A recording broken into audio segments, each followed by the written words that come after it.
Once upon a time in a small town, nestled in the heart of the countryside, there lived a young man named Daniel.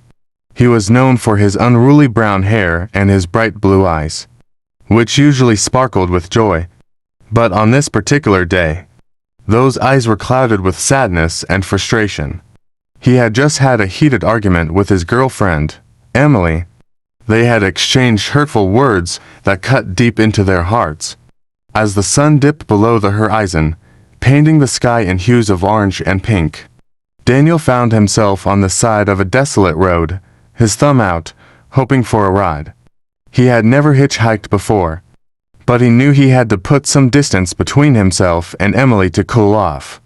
The first car that stopped was an old pickup truck.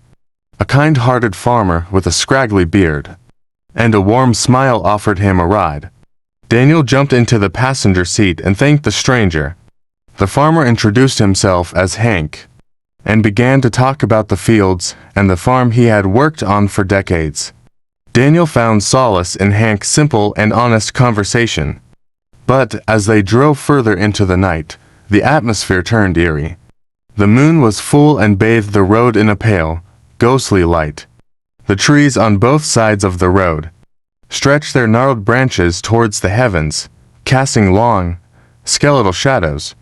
An uneasy chill settled into Daniel's bones, and he couldn't shake the feeling of being watched.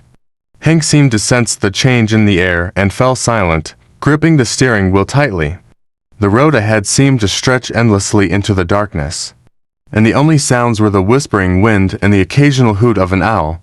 Suddenly, the pickup truck sputtered and came to a halt. Hank tried to start it again, but the engine refused to come back to life. Panic began to claw at Daniel's chest, as he realized they were stranded in the middle of nowhere, surrounded by an oppressive silence. Hank, now visibly nervous, got out of the truck to check the engine. Daniel stayed inside, feeling a growing sense of dread. Minutes passed, and the night seemed to close in on him.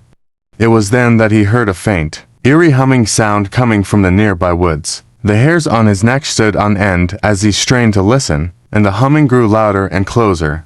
Suddenly, Hank let out a blood-curdling scream, and the humming became a cacophony of strange, otherworldly voices. Daniel's heart raced as he realized that something malevolent lurked in the shadows. He could see vague, shadowy figures emerging from the woods, their eyes glowing with an unholy light.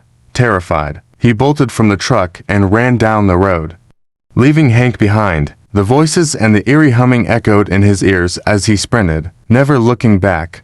He couldn't explain what he had seen, but he knew he had to escape. When he finally reached a nearby gas station, he called the police, and they went back to the spot where Hank's truck had broken down. But there was no sign of Hank or the eerie beings in the woods. It was as though they had vanished into the night. Years later, Daniel could never forget that night. He had lost his girlfriend, and now he had lost Hank too. The ominous ending to his story was a reminder that some secrets were better left buried in the dark, forgotten corners of the world, where the shadows whispered of things best left unseen.